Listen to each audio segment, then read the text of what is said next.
Before the age of satellites and supersonic missiles, India stunned the world with a weapon that rode through the skies. The Mysore rockets, crafted in the 18th century, were not just tools of war, but symbol of innovation, resistance, and ambition. This is the story of how a small kingdom challenged an empire with fire and iron. The Mysore rockets were born under the leadership of Hyder Ali, a visionary ruler who understood the power of technology in warfare. He established state-run ordnance factories in Srirangapatna, Mysore, Chitradurga, and Nagar, where skilled artisans and metallurgists crafted weapons that would soon change history.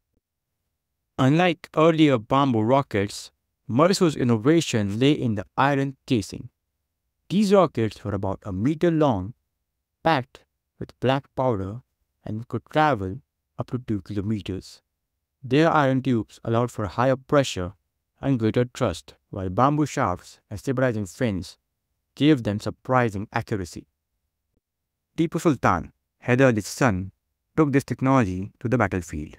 He formed a dedicated rocket corps of over 1,200 soldiers.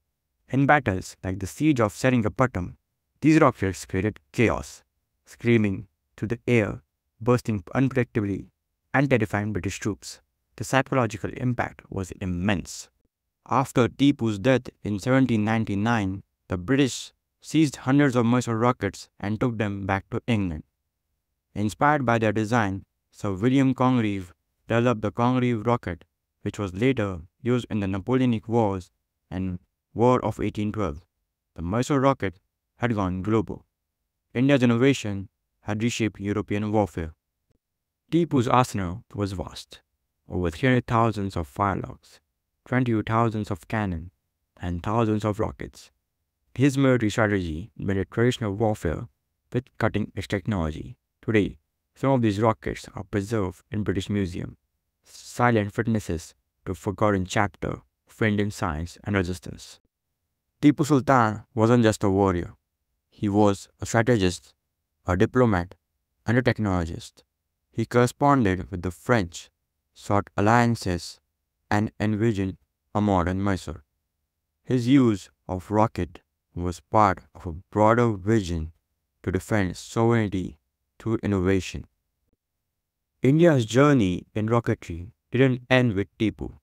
Today, the Indian Space Research Organization, ISRO, launches satellite and mission that reach the moon and Mars.